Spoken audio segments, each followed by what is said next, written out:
Assalamualaikum warahmatullahi wabarakatuh. Perkenalkan kami dari kelompok Unpad Jaya akan mempresentasikan proyek kami.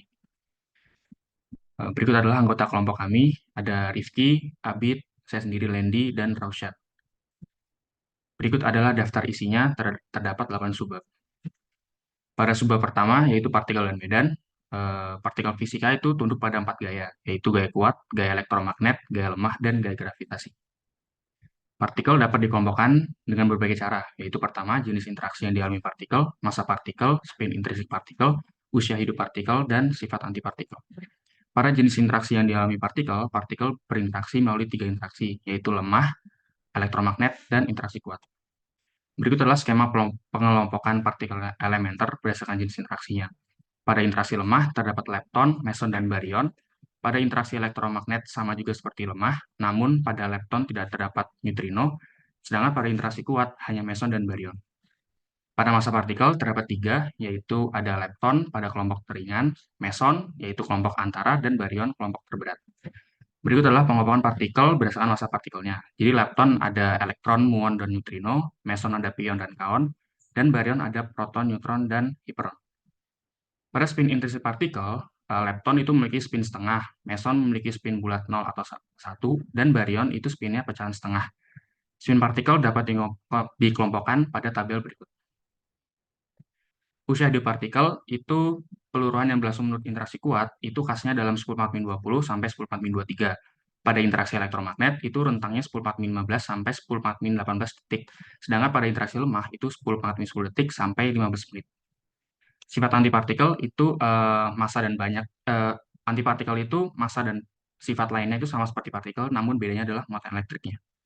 Pada subbab kedua, yaitu hukum kekalan. Pada peluruhan alfa ini, kedua reaksi ini sama jumlah zatnya, dan berlaku hukum kekekalan muatan elektrik. Pada peluruhan beta ini juga sama, karena pada sisi kiri, neutron itu bilangan leptonnya 0. Pada sisi kanan, proton itu bilangan leptonnya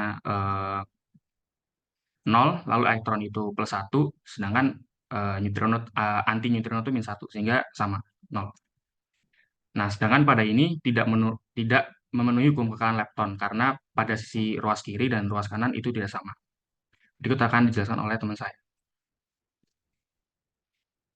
Eh, Pada subbab keluarga partikel, lepton dengan spin setengah, keluarga lepton terdiri dari partikel-partikel tidak berinteraksi kuat dengan spin setengah. Sejumlah upaya percobaan telah dilakukan untuk mengungkap struktur dalam diri lepton, namun semuanya berakhir nihil. Lepton sebagai partikel dasar tidak dapat dibelah menjadi partikel-partikel yang lebih kecil lagi. Meson, spin 0 atau 1. Karena tidak ada hukum kekekalan bagi meson, maka tidak ada pula bilangan meson. Seperti halnya ada bilangan lepton. Juga, meson tidak mempunyai antipartikel, berbeda dari yang berlaku pada lepton atau baryon. Baryon, kelompok partikel berspin setengah atau 2/5, dan nukleon. Yang telah kita kenal adalah anggota teringannya. Semua baryon memiliki antipartikel berbeda seperti lepton. Juga seperti lepton, ada hukum kekekalan bagi baryon. Berikut tabel keluarga partikel elementer. Pada subbab interaksi dan peluruhan partikel, sebagian besar reaksi fisika partikel kita pelajari dengan mempercepat proton menuju sebuah sasaran proton lain, yang memberikan reaksi sebagai berikut.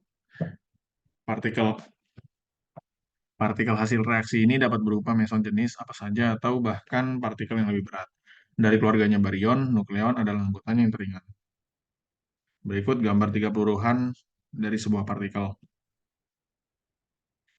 Kekekalan energi dan momentum, kita dapat menggunakan informasi peluruhan untuk melacak dan menghitung energi serta momentum partikel yang meluruh dan menghitung energi diamnya dari hubungan mc kuadrat sama dengan E1 plus E2 kuadrat min C kuadrat P1 plus P2 kuadrat.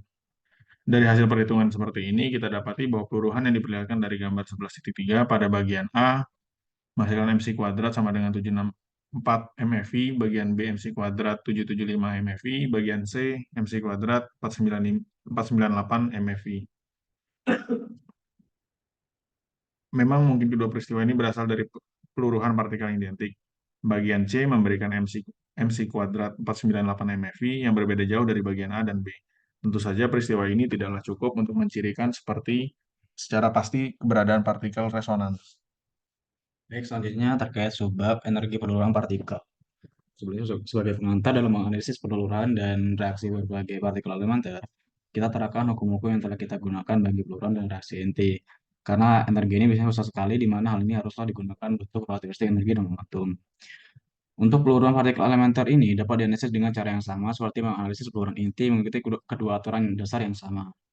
Yang pertama, energi yang tersedia bagi peluruhan dengan anggapan partikel yang meluruh diam adalah beda energi massa antar partikel yang meluruh dan yang dihasilkan dalam proses peluruhan itu dengan nilai Q sebesar M inisial dikurang M final dikalikan C pangkat 2. Kedua, aturan kedua yaitu energi yang tersedia Q dibagi bersama sebagai energi kinetik semua partikel hasil peluruhan sedemikian rupa sehingga kekekalan momentum linear terpenuhi. Selanjutnya, terkait subbab energi reaksi partikel. Teknik eksperimen dasar guna mempelajari reaksi partikel adalah dengan mempelajari partikel yang dihasilkan dari tumbukan partikel datang, yang dimana dipercepat hingga berenergi tinggi, dan partikel sasaran yang biasa diam. Selanjutnya terkait grafiknya, yang dimana grafik kiri menunjukkan peristiwa per 10 mega electron volt dan grafik kanan peristiwa per 5 MeV.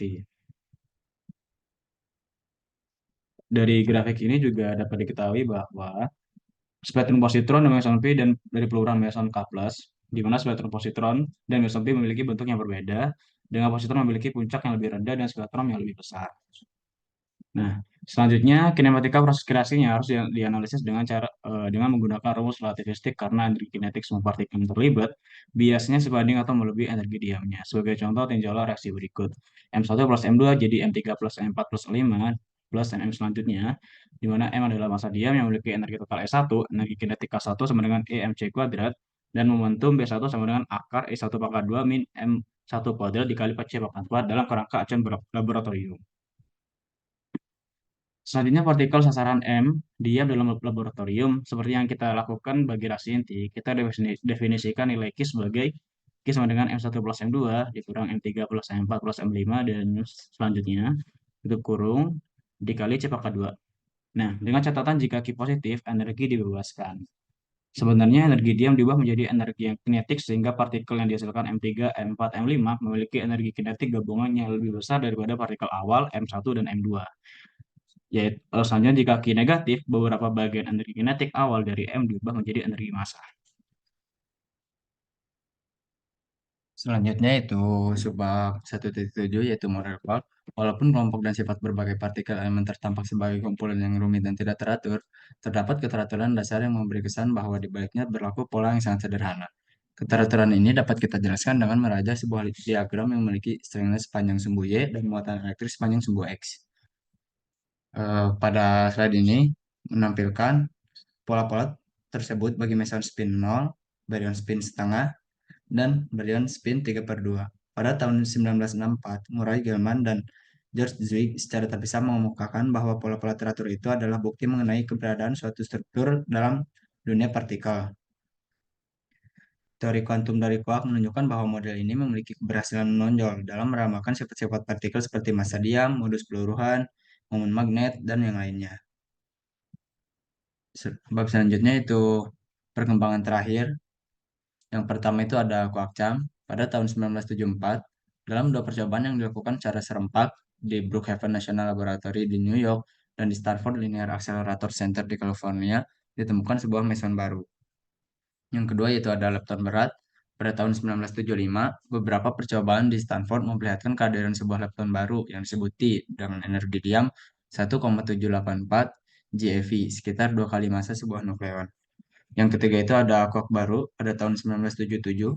Para peneliti di Fermi National Laboratory dekat Chicago mengumumkan penemuan sebuah partikel baru yang ditafsirkan mengandung quark baru yang disebut B, singkatan dari Batem. Yang keempat ada peluruhan proton dan massa neutrino. Untuk penemuan ini, ketiga pencetusnya yaitu Stephen Weinberg, Abdul Salam, dan Sheldon Glashow. Mereka dihadiahi Nobel Fisika pada tahun 1979. Yang kelima itu ada gaya antar kuark. Dalam teori medan, kita memandang gaya antar partikel berasal dari pertukaran partikel. Perkembangan terakhir fisika teori berhasil memperlihatkan bahwa interaksi lemah dan elektromagnet dapat dipandang sebagai dua sisi berbeda dari suatu interaksi dasar, yang membawa kita ke dua ramalan yang bertentangan dengan dua anggapan dasar yang berulang kali kita kutip dalam pasal ini. Mungkin cukup sekian presentasi dari kelompok kami. Kurang lebihnya mohon maaf. Sekian dan terima kasih.